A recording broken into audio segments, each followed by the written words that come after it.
வணக்கம். இந்த எண்ணிடம் பிரகாரம் வார்த்தை அடிப்படையில் சொல்லிக் கொண்டு வருகின்றேன். மனிதன் அறிவு, வெற்றி, இசை இம்மூன்றையும் நினைத்து உள்ள முதல் பூலோகம் நோக்கி செல்கின்றான். மனிதன் மனம், மெய், மொழி இல்லாமல் எங்கு சென்றாலும் பலிக்காது. அந்த அடிப்படையிலே நான் இப்போது மனிதன் என்ற வார்த்தைக்கு 4 எழுத்துக்கள். அந்த 4 எழுத்துக்கும் உண்டான எண்ணிடம் 1 1 7 6 இதெல்லாம் கூட்டினாக்கா 15. அதனுடைய விதி என்கிறது 6. மனிதன் 6வது எண்ணிடத்து வருகின்றார். 7வது என்கிறது 7ஆம் அறிவு என்பது அது விஞ்ஞானம். அந்த அடிப்படையில் மனிதன் 6வது எண்ணிடத்தில் வருகின்றார். அடுத்ததாக வெற்றிக்கு 3 எழுத்துக்கள் 6 5 9 இதெல்லாம் கூட்டாக 22. அதனுடைய விதி என்கிறது 4. அப்போது மனிதன் வெற்றியை நோக்கி செல்கிறான் என்ற அடிப்படையில் வெற்றி என்பது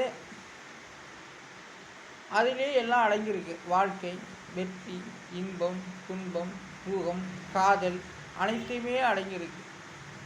அரசியல் அனைத்துமே அந்த வெற்றியிலிருந்து அடங்கியிருக்கு. வெற்றி என்பது நல்ல உணவுகள், அது சாப்பிடும் முறைகள் அத்தனையுமே வெற்றியில் தான் இருக்குது. அதுக்குன்னு வெற்றி பெற்றது தான் சாப்பிடணும், தோல்வியடைந்து சாப்பிடக்கூடாதுன்னு தான் இல்லை. அந்த வெற்றி 4வது எண்ணிடத்தில் வருகிறது.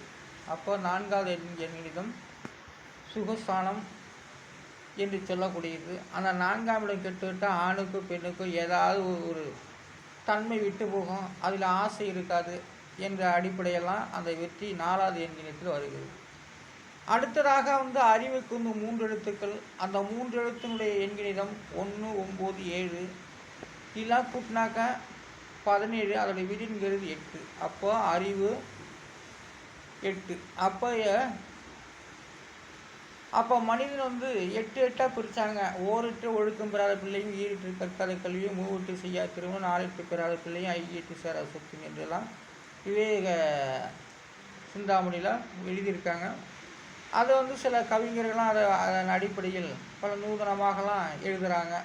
ரொம்ப அருமையாக அற்புதமாக எழுதுகிறாங்க. அதான் ஓரிட்டு ஒழுக்கம் பெறாத பிள்ளை, ஈரிட்டு கற்காத கல்வி. அந்த அறிவு என்பது 8வது எண்ணிடத்தில் வருகின்றது.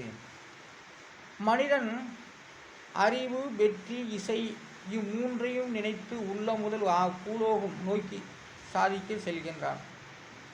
மனிதன் முதல்ல அவனுக்கு அறிவு இருக்கணும், 2வது இசையும் இருக்கணும், 3வது வெற்றிக்கு போகும், வெற்றியை நினைக்கணும். ஆனால் அந்த 3மே அந்த மனிதன்கிட்ட இருந்துட்டால் அவன் ஒரு சாதனையாளர். அறிவு, வெற்றி, இசை இந்த 3ம் இருக்க வேண்டும். வெற்றி என்பதெல்லாம் எல்லா வகையிலும் பொருந்தும். அறிவு என்பது எல்லா வகையிலும் பொருந்தும். இசை என்பது எல்லாத்துக்கும் பொருந்தாது. பாருங்கள், நல்ல ஒரு பிள்ளைகள்லாம் நல்லா அழகாக அந்த சினிமா எப்படி பாடலாசிரியர் பாடினாங்களோ அதுபோலேயே பிள்ளைகள் நல்லா அழகாக பாடுறாங்க. அவங்களுக்கெல்லாம் ரொம்ப அற்புதமாகவே அதனுடைய முதல்வர்கள் நல்லா அது எப்படி பாடுறாங்களோ அதுக்கு அந்த மாதிரி பரிசெல்லாம் வழங்கப்பட்டு வருகிறார்கள். எதையுமே பின்தொடர வேண்டும். அந்த இசை என்பது, அறிவு என்பது எப்படி நம்ம பின்தொடர்கிறோமோ எல்லாத்திலையும் ஒரு குழுக்கள் அமைத்து அது பின்தொடர்ந்தால்தான் அது நிலைத்து நிற்கும், இல்லை என்றால் நிலைத்து நிற்காது. அறிவு என்பதால் நீ அது பின்தொடரல, அது அப்படியே பேச்சுவாக்கிலேயே தன்னை நல்ல வளர்த்து கொள்ள வேண்டியதான் அறிவு. வெற்றி, இசை என்பதெல்லாம் அப்படி தான். இசை என்பது மட்டும் மனிதன் கற்றுக்க வேண்டும். கற்றுக்கிட்டால் தான் மேலே போக முடியும். சுயமாக இசை இளையராஜா போலியும் வர முடியும், மலேசியா வாசுதேவன் போலியும் வர முடியும். இன்னும் நிறைய பேர்கள்லாம் பாடுறாங்க. ஆனாலும் இசை என்பது சாதாரண விஷயம் இல்லை. அந்த அமைப்பு, அந்த விதி அம்சம் இருக்கிறவங்க கண்டிப்பாக அவங்களுக்கு எந்த இசைக்கலைஞரும் தேவையில்லை. அப்படியே ஒரு யூக அடிப்படையிலே அவங்க தன் இசையை வளர்த்து உலகத்துக்கு தெரியப்படுத்துவார்கள். அந்த அமைப்பில் பிறந்துட்டாங்க. அவங்க எங்கே கிடந்தாலும், மூளையில் கிடந்தாலும் அவங்க முன்னுக்கு வந்துடுவாங்க. அந்த இசையை சுயமாக சிந்திப்பவர்கள், இசையை அமைக்க தெரிந்தவர்கள் மூளையில் கிடந்தாலும் அவங்க முன்னுக்கு வந்துடுவாங்க. அது அவங்களோட தலையெழுத்து.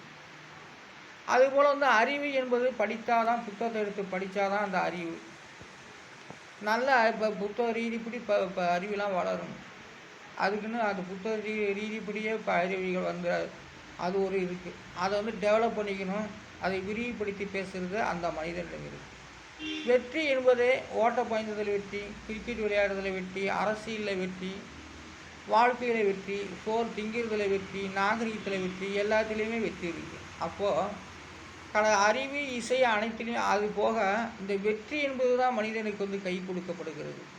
அதனால் வந்து மனிதன் அறிவு, வெற்றி, இசை மூன்றையும் நினைத்து உள்ளம் முதல் பூலோகம் நோக்கி சாதிக்க செல்கின்றான். அதே வந்து மனிதனுக்கு வந்து மனிதன் மனம், மெய், மொழி இல்லாமல் எங்கு சென்றாலும் பலிக்காது. அவனுக்கு வந்து மனம் இருக்கணும், மெய் இருக்கணும், மொழி இருக்கணும். இது எல்லாமே 3 இருந்தால் தான் மனசு வந்து நினைக்க தோணும். இல்லைன்னா ஆடு மாடு மிருகத்துக்கு சமம், நாய்க்கு சமம். மனம், மெய், மொழி இது 3மே இருக்க வேண்டும் மனிதனுக்கு. அப்படி இருந்தால் தான் அந்த மனிதன் வந்து அறிவுக்கு போக செல்ல முடியும். இல்லை என்றால் போகவே முடியாது. அப்போ படிக்காதவங்க எந்த மொழிக்கு போவாங்க? அவங்க வார்த்தையிலே கற்றுக்குறாங்க, அதுதான் மொழி. அந்த மொழிக்கு தந்தவாறு படிக்காதவர் இருக்காங்க, அவங்களும் அந்த மொழிக்கு தந்தவாறு தன்னோட அறிவை வளர்த்துக்கொள்வாங்க. யார் என்ன நினைக்கிறாங்களோ அது புரிஞ்சிக்கூடிய தன்மையெல்லாம் அவங்களுக்கு அந்த இதில் அமைஞ்சு போகும், அந்த மெய்யில் அமைஞ்சு போகும். அதான் மனம், மெய், மொழி இல்லாமல் மனிதன் எங்கு சென்றாலும் பலிக்காது என்று அர்த்தமாகிறது. ஆனால் வந்து இன்று வந்து மனிதன், வெற்றி, அறிவு 3க்கும் என்கிறத சொல்லப்பட்டு உள்ளேன். அடுத்ததாக அதாவது கிளைமேட்டு சரியில்லைனாக்கா என் வீடியோக்கள் கூட சமயத்தில் வந்து கருப்பாகத்தான் இருக்கும். சரியான முறையில் வெளிச்சங்கள் இருக்காது. நானே கருப்பு தான், அதை விட ரொம்ப கருப்பாகலாம் சிலைக்கு நான் தெரிகின்றேன். அதனால் வந்து அது வந்து என்னுடைய ரூமு வந்து என்னுடைய அறை வந்து அப்படி அமைஞ்சிருக்கு. அது முன்னாடி இருந்தவங்க அப்படியே செஞ்சா நான் ஒன்றும் பெயிண்டிங்கெல்லாம் அடிக்க கிடையாது, அதை அப்படியே வச்சு ஓட்டிக்கிட்டு இருக்கேன். ஆனாலும் வந்து இன்றைக்கி வந்து மழையெல்லாம் அறியல, மழை தான் பெய்யுது. அது பெரிய அளவுக்கு ஏரி காடு நொம்புறமெல்லாம் மழை இல்லை, மழை பெய்கிறது. ஆனாலும் வந்து அது விடாத மழை பெய்யுறதுனால நேற்றுக்கு பிடிச்ச மழை இன்னும் விடலைனாக்கா மழையாகவே பெய்யுது, வேறு ஒன்றும் நிற்காமல் மழை பெய்யுது. அதனால் வந்து இந்த மேகங்கள் வந்து இருளாக இருந்தால் என்னுடைய வீடியோக்கள் வந்து சரியாக தெரியாது. ஏதோ பனி பட்டது போல் இருக்கும், அது பெருசாக எடுத்துக்க வேண்டாம். அதனால் வந்து வெயில் இருந்தாக்கா ஆதவன் வெளிச்சம் காட்டினாலக்கா நல்லாவும் இருக்கும். ஆனால் என்னுடைய இது அந்தளவுக்கு சரியில்லை, என் செல்லு அடி வாங்கின செல்லு. ஆகையால் இந்த எண்கணிதம் வார்த்தை அடிப்படையில் நான் சொல்லி கொண்டு வருகின்றேன். ஜாதக பலன் எப்படி எழுதப்பட்டது என்பதையெல்லாம் என்னுடைய எண்கணிதம் மூலமாக, இந்த எண்கணிதம் மூலமாக நான் சொல்லி கொண்டு வருகின்றேன். இதை வார்த்தை அடிப்படையில் உறுதி செய்து சொல்லி கொண்டு வருகின்றேன். வார்த்தை அடிப்படையில் ஜாதக பலன் எழுதப்பட்டது எல்லாம் இந்த வீடியோக்கள் மூலமாக நான் சொல்லி கொண்டு வருகின்றேன். அடுத்ததாக நேற்று வந்து குறிஞ்சி என்ற ஒரு வார்த்தையோடு நிறுத்திட்டேன். ஆனால் இப்போ தற்காலிக மருதத்துக்கு வந்து 4 எழுத்துக்கள். அந்த 4 எழுத்துக்குண்டான எண்ணிடம் 1, 5, 7, 7 இதெல்லாம் கூட்டினாக 20. அவருடைய விதி என்கிறது 2. மருதத்துக்கு வந்து விதி எண் 2ஐ குறிக்கிறது. மருதம் காடுகளையும் எல்லாத்துக்குமே காடுகள் இருக்குது. குறிஞ்சினா மலை, அந்த மலைப்பகுதி சேர்ந்தவங்களும் அதுக்கு பேர். மலைப்பகுதியில் இருக்கிற கீழே இருக்குங்க, அதான் குறிஞ்சி சேர்ந்த பகுதிகளும் அது நிலங்களும் என்று சொல்லப்படும். அதுபோல் முல்லையை சேர்ந்த வனங்களும், முல்லையை சேர்ந்த நிலங்களும். அதுபோல் மருதம் சேர்ந்த மலைகளும் நிலங்களும். அப்போது மருதத்துக்கு வந்து விதி எண் 2ஐ குறிக்கிறது. நெய்தலுக்கு வந்து 4 எழுத்துக்கள். அந்த 4 எழுத்துக்கு உண்டான எண்ணிடம் 2, 8, 7, 1 இதெல்லாம் கூட்டாக 18. அதில் விதி என்கிறது 9. நெய்தல் கடல் கரைகள் சேர்ந்தவர்கள், கடல் பகுதியை சேர்ந்தவர்களாம் அது குறிக்கப்படுகிறது. நெய்தல்னால் கடலையே குறிக்காது, அதன் பகுதியிலையும் சேர்ந்து நிலங்களையும் குறிக்கும். ஆகையால் இந்த எண்கிற வார்த்தை அடிப்படையை நான் சொல்லி கொண்டு வருகின்றேன். மனம், மொழி, மெய் இது 3ம் இல்லை என்றால் மனிதன் இல்லை. இந்த மனம், மொழி, மெய் இது 3ம் இருந்தால் தான் மனிதன் சிந்திக்க முடியும். ஆனால் நான் வந்து திருஞான சம்பந்த ஜோதிடர், இது தனிப்பட்ட முறையில் என்னுடைய கருத்துக்கள், இது தனிப்பட்ட முறையில் நான் எடுக்கப்பட்ட எண்கிதம், இதை வீடியோக்கள் மூலமாக நான் சொல்லி கொண்டு வருகின்றேன். நன்றி, வணக்கம்.